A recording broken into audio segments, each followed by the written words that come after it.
we're on to our Q&A with our esteemed panel. Again, we have Ian and Richard from our presentations earlier, and also to introduce Emma Inston, who's the sales director from Blinkbox Music, and Zoe Sands, who's the EMEA digital director for Juniper Networks. Okay. So we'll crack on. I've got a couple of questions from the tweets that came in, so thank you for those. But are there any questions from the audience for anyone to kick off with, perhaps? Any volunteers for questions? No? Okay. I'll go to my list. Please have a think about your questions. I've got some good ones here, but please have a think and we'll come back. So, guys, the first one. Should businesses actively be targeting Gen C, and how? How should they be targeting Gen C? Any takers before I pick on people? I think businesses definitely should be actively targeting Gen C. And I think very much in the role of kind of involving them in thinking around new product development, what they can do better as a brand, and then really engaging them through that kind of creative process, right through to then kind of using them as advocates and influencers. Okay, fantastic. Richard, any thoughts? Yeah, I'd say like it'd be very easy for me to sort of list all the Google advertising products which you can target Gen C. But what I'll actually say is that from some of the examples we saw, it's very clear that there is a way to talk to this audience, and it's not necessarily in the conventional way. And so if your plan is to just target this audience with your traditional message, which might be your 30-second TV ad or whatever, and you don't plan on ever really engaging with that audience or giving them the ability to share or actually giving them anything back, then save yourself the money. Like, I'd invest that money in producing some content for that audience rather than trying to advertise a square peg in a round hole to people who aren't really going to listen to that message. Okay, yeah, very good advice, very good.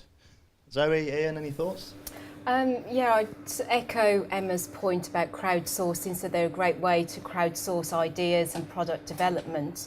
But as they're early adopters and they're into the community, you could use them for storytelling approaches, so utilising them for user-generated content, video content, and bringing them in as brand advocates and fans of the organisation, because those are the ones that are eventually going to influence the market for you. And at the end of the day, people believe people, they don't believe brands anymore. So what better way to tell your story than through these Gen C people? So put them to work on behalf of your brand, basically. Yeah, of course. Richard, yes. So one of the biggest examples we have of Gen C in the extreme maybe are some of our YouTube partners.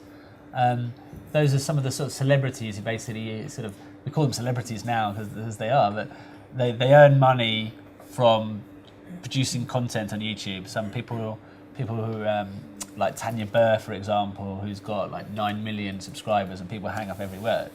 And we see that a lot of brands want to really get involved with these YouTube celebrities because they are massive influencers. Tanya Burr did like what's called, does everyone know what a haul is? Everyone knows what a haul is, which is weird when I tell you what a haul is. A haul is basically when you go shopping and you come back and you basically tell everyone what you bought. Basically unpack all your shopping and tell everyone what you bought. And it's usually done in the fashion, beauty world, etc. And a big, massive trend that exists on YouTube. Tanya Burr worked with Homebase, actually, Homebase. So she had a Homebase haul. So the way Homebase basically said, you come into our store, you grab anything you want, but just come back and tell your audience about it. And it worked.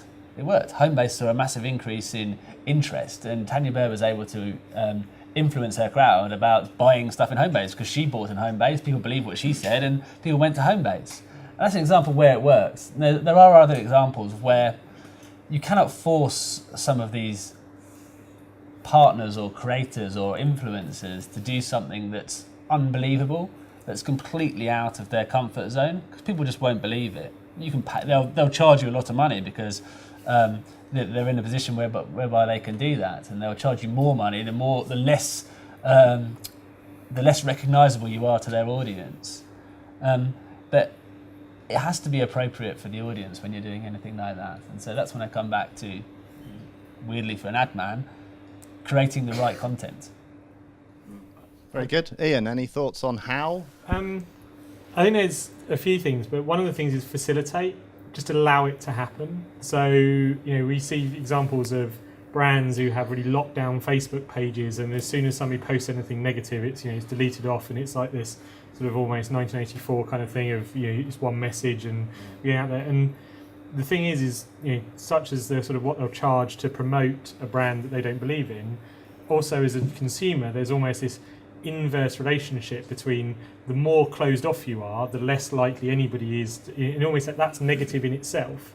So quite a good example was Coca-Cola didn't actually own their Facebook page for several years. It was actually owned by two enthusiasts that liked Coca-Cola, and Coke never went in and did the you are impersonating our brand, here's a lawyer's note, etc. What they allowed it to do is say, you get our brand, you're not trying to be detrimental, and they gave them things like flew them around to do factory tours, they gave them product in advance, they facilitated these people and their interactions. So the thing with Gen Z is they're going to do it, and they're going to talk about your brand. They will put a negative review on TripAdvisor, they will tweet about you, I tweet about Greater Anglia's poor service or whatever, but you expect now something like, I think it's about 80% of people suspect if they complain about a brand on Twitter that it's responded to within 24 hours.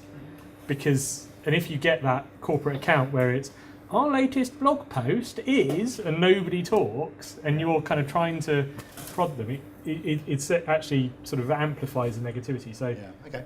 Now, I think a key point then is to converse and engage actively with this community, with this audience. Okay, great. Next question. Julia Pavia from British Airways Holidays. What do you think in terms of consumers actually believing some of these bloggers and vloggers? So Tanya Burr going into Homebase, is it actually believable? And how would ASA guidelines where they have to declare that their sponsored posts change that? So did everyone hear the question? It was, yeah, okay. As an example would be where, again, it's if it is within their industry, like it was believable. If they were trying to endorse something that they're uncomfortable with, because the other thing is their credibility is bigger. So whereas I don't know, like a film star is a bit more right, what's the money? I'll do it. Whereas because their audience is savvy in that believability, if they do something they're uncomfortable with, so actually it's almost kind of implicit that if they agree to it, it's almost believable because they've got too much to lose, really. We see a lot of YouTube partners for that reason just say no to activity. If you are HTC and you want to get one of the YouTube stars to do something and they're an iPhone user, it's not going to sit right. And they're just going to say no, or massively increase their prices to a way that it's an obvious no. The Homebase stuff was a clear advert. The amount of endorsements that sort of David Beckham, for example, has that are clear adverts that actually are a strong signal to his audience. People will buy stuff. It's a clear advert. I'm an Arsenal football fan, and when I was growing up, the only hi-fi equipment I would ever buy was JVC because it was the sponsor at the time. So people are inevitably influenced by the adverts which are associated with the things that they love and they follow.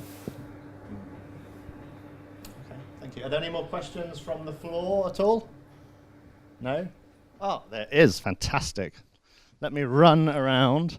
If you could just tell us your name and company, please. Thanks. Oh, hi. I'm Jo. I'm an independent consultant for craft brewers. Is traditional PR dead?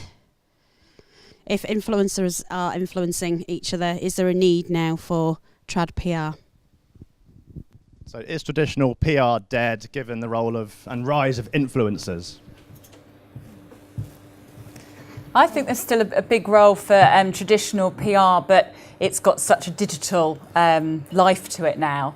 So I think there's still, I think there's all sorts of different content that organisations can create. I mean, going back to the question there too, from very, authentic sort of editorial kind of content through to more kind of advertorial content. But back to your question, I think seeding out content and across, the host of different kind of platforms and sites is actually all the more important than ever for brands. But I think it's that new style of doing it. So I think it's traditional PR in a new form, really. Yeah, I agree. I think we love to say that things are dead. Like, that's it. It's dead. Like, it's finished. There's no more.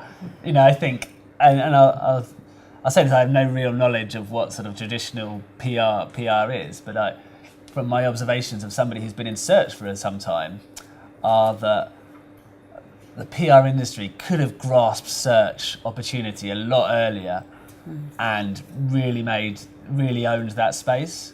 And a lot of SEO companies started out doing SEO and then found ways to do PR at the same time. And I think the PR companies stuck to what they could do all the time and didn't necessarily move into the SEO space, maybe for whatever reason. But yeah, certainly in my career before Google, I worked in SEO, and I was frustrated by the lack of understanding of search from my PR agency. They just didn't get it really at all, and they just didn't want to get it. And for me, I just felt a bit sorry that was a missed opportunity for their business. But as far as traditional, I think there's always going to be room for traditional activity. I think that things just need to move and evolve the same way that search will move and evolve over time. Any more thoughts, guys? I think there's always going to be a place for traditional PR. It's like earned, paid and owned media. It's that balanced approach. It's less important as it was maybe 10 years ago, because now we've got the rise of different types of influencers. We have ordinary bloggers, peers, customers that are all creating that content. So it's finding a different approach with PR and utilising the channels in a different way and maximising the owned media as much as any of the paid or earned media. Yeah, good points. Ian? Ian? As from a digital agency that provides digital marketing, then obviously, never do any traditional PR. It's all digital. That's the way to go. But fundamentally, I think it's the conversations are going to happen. So if traditional PR is not reacting in the same way, an example was the Costa Concordia disaster, where it happened just before a weekend, and the first traditional PR statement from the CEO was not until the following Monday, in which time there'd been, I think it was 38,000 tweets about it, and digital had already happened, but traditional PR hadn't caught up with it. So I think it's the same thing. Is that where we find is that sometimes traditional they should be getting it, and perhaps they aren't. Great, thanks, guys. We had one question from on the tweets around mobile. You said, Ian, that finally we're at the year of mobile after many years of that claim. So where should a brand start when it comes to mobile marketing? From our side, I would look at how your users interact with your brand at the moment. So even just simply go into Google Analytics, find the percentages of how people use tablets and mobiles, and in Analytics then see how does that reflect on your business. So if you're an e-commerce store, do they check out? If they're looking at holidays, are they browsing? But you can tie that up perhaps with a sale over the phone. It's understanding where you're at the moment, and I think still there's a few too many companies that they don't even know where they're at before they know what they need to do. Yeah, great point, good point. Emma? I think also it's really starting thinking about the consumer journey and thinking about the different touch points and where mobile can play, the most powerful roles. So we use, with work we do with brands, the kind of, I shouldn't say this actually, but the smart insight sort of reach, chat, convert, engage model, which is sort of not the same, but sort of similar to the sort of zero to ultimate moment of truth. And I think whatever tool you use, it's plotting that consumer journey, consideration process and path to purchase, and think about what role mobile and particularly content through mobile can play in that. Yeah, very good points. Anyone else, any other thoughts? Where to start with mobile? I don't know about where to start, but I can give you a clear direction on where we are. So everything we want to build now is mobile first. That has sort of been embedded throughout our organisation from the very top down. I was telling Ian in the break that when we're talking about the evolution of search, is we've sort of been challenged to at work to actually live one day without using a keyboard. So without using a computer, can we survive like a work day? We're very focused on mobile because we think it's a massive part of the future. Our chairman said that if you do not have a mobile strategy, you don't have a business strategy, you don't have a strategy for progression. And so, yeah, if that serves as an indication of where to start, it's not going away. Any other thoughts? I think if you've got a responsive designed website, you're already there at a starting point because your user can then interact with your brand, whether that be from a tablet, a mobile device, a desktop. So rather than thinking I have to plan for just the mobile channel, think of a responsive design that actually manipulates the channel with the user themselves, rather than just going specifically, I'm going to go mobile and then that's the route I'm going to go. If you go a responsive design, then it interacts and it changes for what the user wants to see. So think experience, not channel. Yeah, exactly, yeah. That's a great point. Any thoughts, Ian?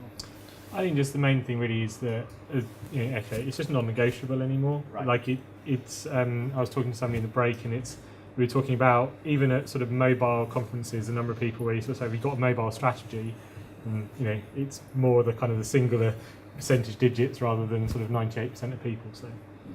Okay, thanks guys. We had one interesting question around how is social media and how is social marketing impacting e-commerce? Any thoughts? How is social media and social marketing impacting how brands are looking at e-commerce? Well, I can talk from a B2B perspective. Sure. I think this year is the year of sort of social selling for B2B. It's where you can actually now attribute return on investment from the social channels. For a long time, businesses haven't been able to attribute sales opportunities properly through the social channel, and now we have it where you're prospecting, you're finding those opportunities in the channel and then converting those into closed deals. It's not easy to do that because you have to have back-end systems in place, proper reporting with your CRM system, and of course it's a change in the way that people sell by looking at a prospect and the sales actually prospecting themselves rather than marketing prospecting. So it is a bit of a cultural change and a different way of doing it. In terms of a B2C perspective, we've had F-commerce around for a number of years, and ASOS has been very good at manipulating that channel. And I think it's quite easy from a B2C channel to actually utilise social because you've got that shopping cart experience. But from a B2B perspective, this year is social selling, and it will be big for a lot of organisations. Okay, very good. One cool example I saw was Urban Outfitters in the US. People tend to do that thing, it's sort of herd mentality, somebody else likes, so I must like it too. And Urban Outfitters actually created a category which was their most liked products. So it was everything, but it just was, if it had more Facebook likes, it went in it. And actually it becomes that sort of virtuous circle where because it was popular and it had 100 likes on a product, people then go, well, that's the one I want. It's like sort of the one that's in the dummy in the window as you walk in the shop. So social can be kind of a feedback loop as well. So if you've got something like that, you've got people that may be liking your products, can you then incorporate that in your reviews? Can it, in Amazon, the biggest single conversion factor they did was when you went onto a product, it said people who viewed this product, actually 78% of them bought another one, because people are like, well, I'm not going to be the remaining percent that's going to stick with this. Everybody else is over there, so I've got to be there. So there's social in terms of, is it Facebook, Twitter, or whatever, and there's social in terms of people. And I think if you're in e-commerce, it's trying to utilise the people on your website, whether it is through a social feedback, but also just, what can be some bits of data that you can take out of what people buy, create that. Good thought. I mean, what we do, which I guess relates, is we'll use kind of branded music content. So basically work with brands to kind of sponsor music channels, and we'll use kind of social promotion of those through social channels to actually pull people back. And we can also, through Sociomantic, through dunnhumby and Tesco, which we've been part of, to actually sort of almost pull people back from that kind of from extension across social channels through to Blinkbox Music, and then click to purchase on, and we can work with a number of different retailers or back to brands own e-commerce sites. But again, because we've been part of Tesco, we've done a lot. We're clicking through to purchase on tesco.com, but that's actually using branded content and music specifically kind of promoted socially to pull people back through that to that music channel and then to purchase from there. Okay, very good. Okay, I think we've got time for one more question. If there's any, are there any from the audience? There are. Again, if you could have your name and company, please. Hi, Ben McIntyre from the IT marketing agency. I was just wondering, the potential for marketing to a wearable tech, is that likely to be as large as that of smartphone in the near future? Thank you. So the question was, is marketing and advertising through wearable tech as big as the smartphone opportunity? Wearable tech is dead. I'll take mine off. So wearable tech, like everyone's seen the stats, going to be massive. It's going to be one of those where it's going to be like the year of the mobile. It's going to be coming, and then all of a sudden it's going to be here before we know it. It's small at the moment. Yeah, a lot of bluster, CES products announced. You look at smartwatches as a percentage of all connected devices searches in the UK. It's 0.2% of total watches. That includes the Apple smartwatch, all the brands that are in that at the same time as well. So it's still very, very small. For Google, obviously, it creates a little bit of a challenge as we go forward. We have our Android Wear platform, of which lots of people are using that sort of ecosystem to build their devices on. But actually, the smaller the screen, the harder it is to show you contextually relevant advertising in the same way as we are from a mobile device. So I think that it presents an interesting challenge to the industry. I think people will use these devices more than they will use even their smartphone devices, because they'll be on them, using them all the time. But I think it presents an interesting challenge to go forward. Any other thoughts on wearable is dead or not? Wearable's not dead. No, I think the main point is, coming back to my earlier thing about context, is wearable suddenly gives, potentially immeasurable information on, your location, definitely, but things like, how active you are could feed back into the adverts that you see relative to, if you're trying to lose weight, gain weight, sort of strength training. It's one of those things where potentially you could start those sorts of feedbacks. I agree, it's at that stage that mobile was, arguably probably 10 years ago, where it was the 0.2% of something, but the proliferation of it, and I think it's the main point being is that it's so frictionless. That is a watch, but it is my pedometer, and it tells me how well I sleep at night, and it does all that. But it's just a watch. I don't have to think about it, and that's why I have it. But if that then, because the dashboard will tell me, am I on track for something, my actions may change, the context with which I do something. So I think, from a brand point of view, if you're a brand where that would relate, then potentially, but I think it is, it's a few years off.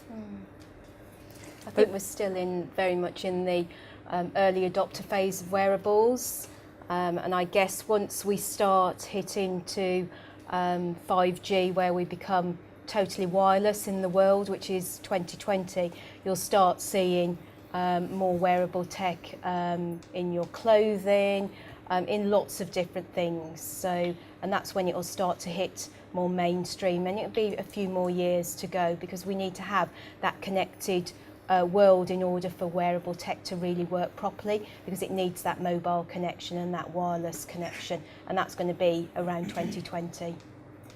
But I do think it will be a really interesting area for health and fitness, particularly through, and I know, I think Walgreens in the US, which is obviously Walgreens Boots Alliance now, they've got something where they're using some wearable technology that's like got a built-in tracking device as to how active you are, and linking that in with their loyalty scheme in terms of points that you earn to then spend on kind of health and fitness related products. So I think health and fitness in particular would be an interesting area.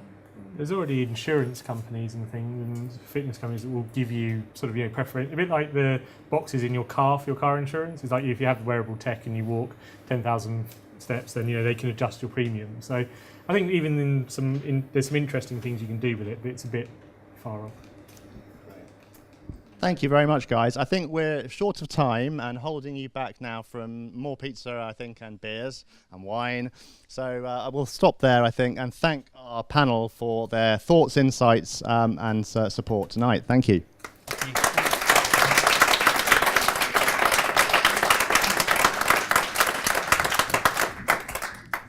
Wait. We'll go back up. Now they're going to be shots. I just want to do a very quick summary of some of the key points that we have heard this evening from our two speakers earlier, and some of the tweets that came through as well over the course of the evening, for all of us, but also for those who will just be viewing our video. So we started off this evening with Richard talking from Google, talking about the powerful force and value that we could have from Generation C. Richard talked about Gen C don't just passively consume. They're advocates and they're active consumers. 90% create monthly. 66% are vocal about the brands that they love. And 56% take action after watching advertising. Gen C are empowered by technology, but they're driven by community. Gen Z are driven by a hunger for information, by adding value to communities and for your brands, by controlling media and technology, and by the need to feel connected. Gen Z connects on YouTube to all and every device, so device agnostic is key. They're 2 times more likely to be early adopters and 1.8 times more likely to be an influencer.